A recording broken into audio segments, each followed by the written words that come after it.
Yo, yo, what's up mga kabuting-ting? Good day po sa ating lahat. At welcome back sa ating munting channel. Yan, dito tayo ngayon sa Barangay Utikon lang mga kabuting-ting dito sa amin. At mayroon tayo ditong home service. Ayan yung may-ari. Yan, kaway-kaway muna dyan, ma'am. Yan, para hayahay ang buhay. Sana. Yan, meron tayo ditong gagawing spin dryer. Ito ay twin tub. Yung washing nito ay ginawa ko na. At medyo may katagalan na rin. Pero ngayon naman ay spin dryer ang nagka problema. So ito ay ating umpisa na at nang hindi na masyadong humaba yung video natin. At pasensya na pala kayo doon sa in-upload ko noong Martes. Dahil medyo mahaba-haba yun. Bali ginanahan ako mag video. Tinamad naman ako mag edit. So umpisa na natin ha kabuting-ting. So ayan, bali ito yung spin dryer na gagawin natin or gagawin ko pala. Ito ang brand nito ay TCL TWT-80G1 8 kilograms. Ang gaya nga ng sinabi ko, itong washing machine na ito ay ginawa ko na at medyo may katagalan na rin. Ito ay ating tatanggalin lang at kuha lang tayo ng gamit. At hindi pa pala ako nakabili ng tester, mga tester battery mga kabuting-ting. So ito ay tatayo ko lang ang aking tripod para ito ay ating matis at ayusin ko muna yung aking tester. So ayan, ito na yung tester natin at ito ay i-on lang natin at hindi pa naman ako nakabili ng battery pa. Yan, set lang natin sa OL, kita naman.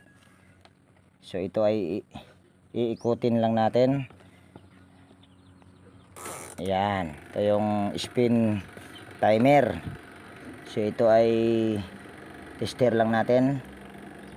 Yan, meron naman tayong nare-reading na ohms value. So ito ay saksak na lang muna natin. Baka mamaya umandar at para hindi na makabayad yung may-ari. Kaso hindi rin ako magkapera. Pero ito ay try na lang muna natin. Okay lang na hindi magkapera. Bisa tayo ay magiging tapat. Palihog isa extension te. Pasuyo ra, boss. Yan, shout out dito sa macho na gwapo. Wow naman! Mayroon tayo, Boy Scout tayo dati. Sana. Sarado muna natin. Yan, ito ay saksak lang natin yung power cord. At naka-on pa naman yung yun, hindi tumunog. Hindi siya gumiwang-giwang or naka-on pa naman yung timer. Ano, hindi siya umandar. So ito ay hugutin lang natin at para hindi tayo mangisay. Ngayon ay tatanggalin lang natin yung tatlong tornilyo. Oops. So yan, ito ay tatanggalin lang natin yung tatlong tornilyo.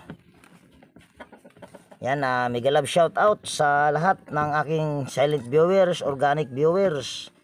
At sa mga bago ditong napadpad sa aking munting channel ay pwede bang hilingin ko yung pag-subscribe mo at pakipindot naman yung notification bell at i-all mo para ma-notify ka pag mayroon akong mga bagong i-upload na video. So yan ay natanggal na natin. So ito ay una nating tignan ay titignan natin yung preno. Kung ito ba ay nakadikit. Yan. Ayun, ano naman siya, tawag niyan. Yan ito ay malambot. So dahil malambot yan, pwedeng kapasitor ang nagiging problema nito. Tatanggalin lang natin yung kapasitor. At ito rin yung pinalitan ko dati. Yan, kung nakikita nyo ay hindi na siya nakakabit yung dalawang dilaw sa dahil ito na yung pinalit ko. Yan, ito ay medyo may katagalan na rin dahil kung napapansin nyo yung kapasitor nilagay ko ay kulay puti.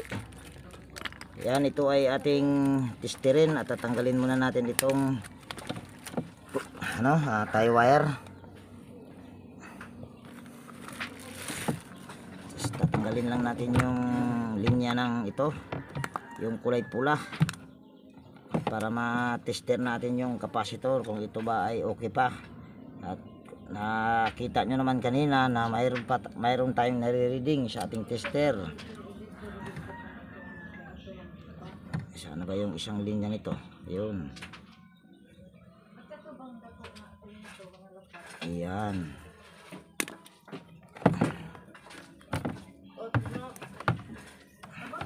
So ayan, bali ito na yung kapasitor. Linya ng kapasitor, itong dalawang read. So ito ay ating testerin lang at hirap ha. Ayan. Ito ay on lang natin ulit dahil namamatay na dahil wala ng battery. Yan, ito testerin lang natin. Tignan natin kung mayroon ba tayong okay pa ba itong kapasitor. Yan. Balik rin natin para yatang gumana na kaagad. Ito ay wala na, sira na. Yan, kung nakikita nyo ay mayroon na lang tayong nare-reading na 2.6 na microfarad. Ngayon, para ma-confirm natin na kapasitor ang sira, ay kukuha lang tayo ng kahit kapasitor lang ng electric pan. So pause ko muna ito. So ayan, dali ito yung sinabi kong kapasitor ng electric pan. Ito ay 2 UF lang. So ito ay isang nito, isang linya sa galing sa kapasitor. Ito yung single, itong kulay green ay kakabit lang natin dito. Ito ay hindi muna natin hihinangin. Yan. Yan. Tapos itong na ito ay kakabit din natin. Itong kulay pula na ito ay galing pa rin sa motor. Ito ay line capacitor kung tawagin nila. At ako ay nakikigaya lang dahil hindi naman ako nag-aral nito. Yan, pasok lang natin dito sa terminal. At hindi yata makapasok dahil naiwan ko yung aking reading glass. Pwede na! Wala na, malabo na yung mata mga kabutingting. Tumatanda na, kakatutok pa sa cellphone. Yun, hindi na dito tayo sa kabila. Ayaw pumasok eh. Itong kulay pink na ito ay ito yung linya papuntang timer. Mamaya na natin yung pula dahil ayaw pumasok. Makapal kasi yung wire, maliit kasi yung butas ng itong butas ng terminal ng kapasitor. So ito ay pupulupot lang din natin yung pula dito sa isang terminal na may nakalagay na wire ng kulay pink. So ganyan lang. Yan. So ayan So ito ay ating paganahin or isasaksak ko lang dito yung power cord. Yan, saksak ko lang dito yung power cord at tignan nyo na lang at iikutin ko yung timer sa taas kung ito ba ay iikot na. Ayan, kung nakikita nyo ay umiikot na. Ayan ay kapasitor lang ng electric pan ang ginamit ko. Ngayon, hugutin ko muna yung power cord at titignan natin kung ilang microfarad ang nakalagay dito. Tayo ay mag-series lang. Ako ay wala akong kapasitor na dala dito.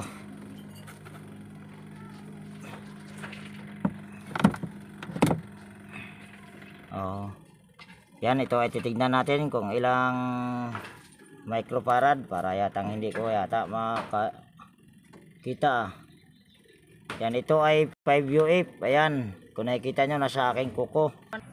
Yan, ngayon mga kabutingting ay ito ay pinagbabawal na teknik na itong gagawin ko. Hindi na ako bibili ng bagong kapasitor at minsan ko lang din to i-share sa inyo. Pero itong gagawin ko ay subok ko na ito. Lalo na pag sa mga malalayo at wala akong mahagilap or wala akong dalang pesa. So ito ay babahagi ko na lang sa inyo. So yan. Bali, kumuha pa ako ng kapasitor na dalawa. Ayan. Pero dalawa lang ikakabit ko nito. Di baling bumaba. So ayan, kung ilan ang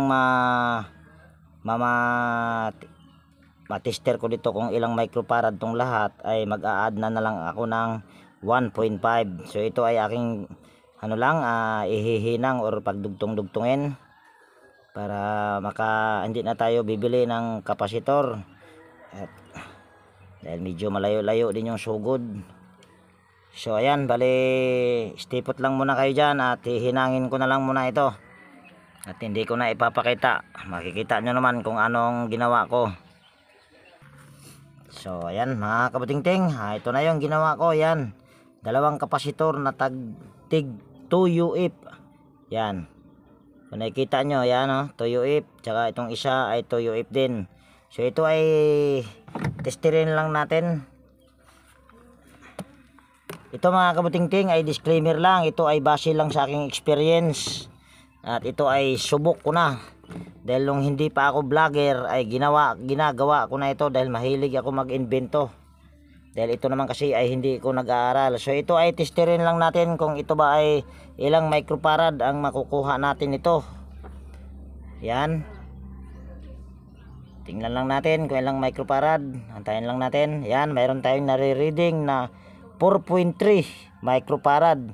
So mababa sa 5 UF. So pero para sa akin ay sapat na ito. Hindi ko na kailangan dadagdagan pa. Dahil ito nga, sabi ko nga ay subok ko na ito pag mga ganito. At first time ko lang din to sa inyo na ibinabahagi. At nasa inyo rin kung ito ay gagayahin. So ito ay i-wirings lang natin. Yan. Ito ay hindi ka naman malilito nito kasi ilang wire lang naman ang binaklas natin. Or binaklas ko pala. Yan. Tapos yung isang ay kakabit lang natin dito. Ate, may basa kayo dyan, te? At para matry natin. So ito ay ating yan.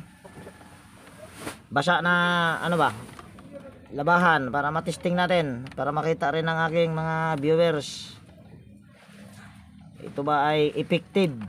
Pero ito mga kabutingting, sinabi ko naman sa inyo, ito ay hindi ko ibabahagi kung hindi ko ito subok.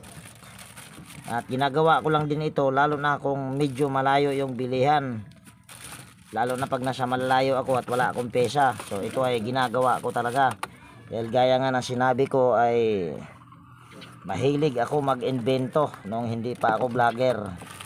Dahil medyo may katagalan na rin naman akong nagre-repair ng ganito.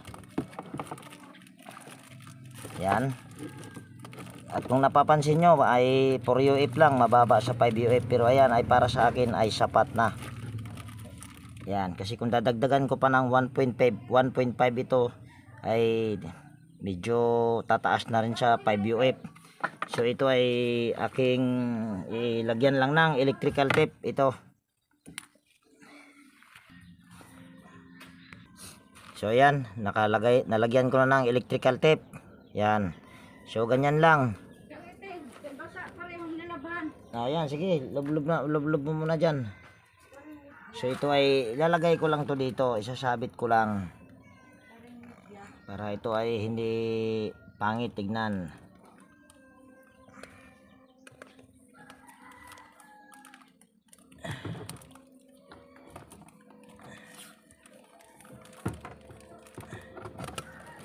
Tumba pa. Pagguwang. Oy. Tumba na nating tripod mga kabutingting. Anak ng tipaklong. Hirap talaga pagka wala tayong taga hawak sa video.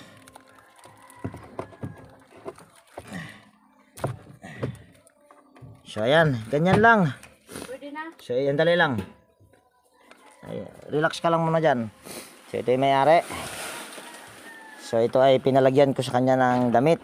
Kung gamay naman te. Ano man gamay? Mas maganda sana yung marami para masubukan talaga ba. Para makita rin ng mga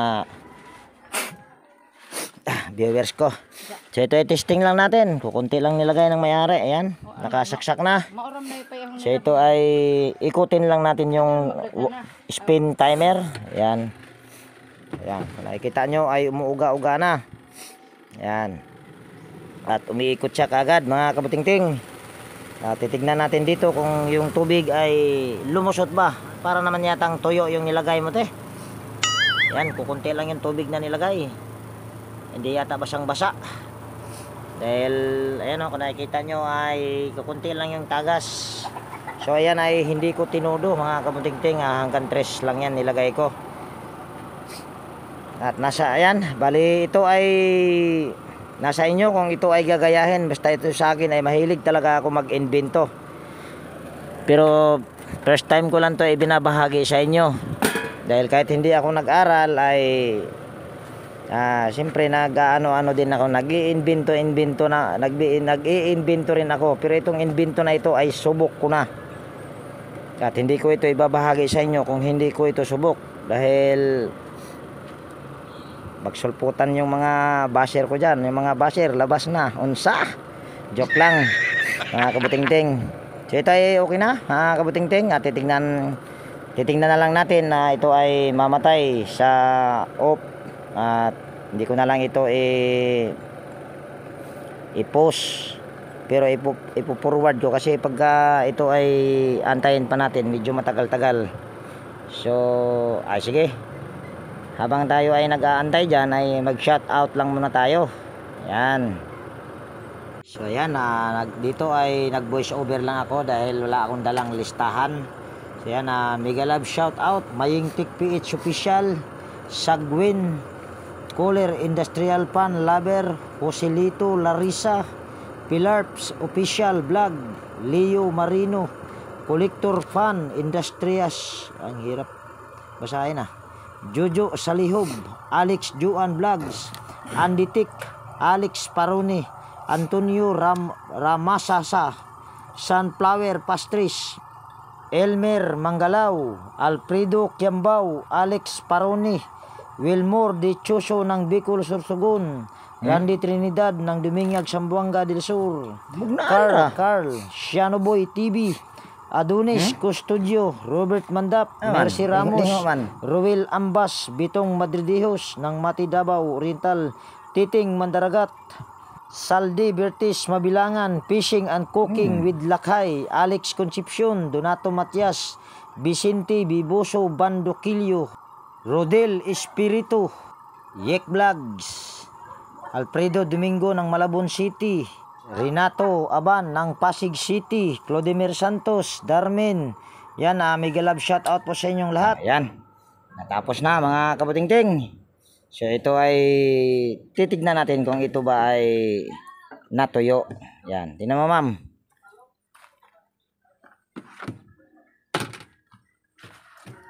Okay na ma'am. Okay na? Ha? Okay na, okay na. Ayaw mo yata magsalita Okay na. Pag hindi mo okayhan yan, hindi ko okayhan yan. Dili unta ni na yung dryer. Okay na? Ayan, okay na daw mga kabutingting. Salamat. So ito ay tatakpan na natin mga kabutingting at tayo ay matapos na dito. Ito lang naman yung pinunta ko dito. Yan, mayroon na naman kayong kuhang teknik na pinagbabawal mga kabutingting Pero nasa inyo naman kung gagayahin nyo yan. Pero yan ang sinasabi ko ay subok ko na yan. Hindi ko ibabahagi sa inyo yan kung hindi ko na nasubukan kung ito ba ay tatagal yung mga ganyang diskarte. Ito na lang, halimbawa sa mga sharp na spin dryer mga kabutingting ay napakababa ng microfarad noon. Ang kinakabit nila ay 3 UF lang. At medyo ang ginagamit ng stator or bakal ng sharp ay makapal. Halos kasing kapal lang din itong yung spin motor o yung pinakabakal na ginagamit nitong spin dryer. So doon ako bumabase. So yan, nalagyan na natin ng 3 tornilyo. Siya yun ay hugutin na natin at ito ay para tapos na tayo dito. So yan, at dito ko na rin siguro tapusin ang video natin sa araw na ito mga kabutingting. At kung nagustuhan mo itong video na ito mga kabutingting, at kung mayroon ka ditong natutunan, ay pwede bang palike at pakishare, at higit sa lahat kung bago ka na napadpad dito sa aking munting channel ay pwede bang hilingin ko yung pag-subscribe mo at pakipindot naman yung notification bell dyan at i-all mo, at para ma-notify ka pag mayroon akong mga bagong i-upload na video. So ayan ha, laging nag-iiwan sa inyo ng ingat tayo palagi, at God bless po sa ating lahat mga kabutingting. Bye bye na po ma'am, salamat. Salamat. Sige, bye bye na.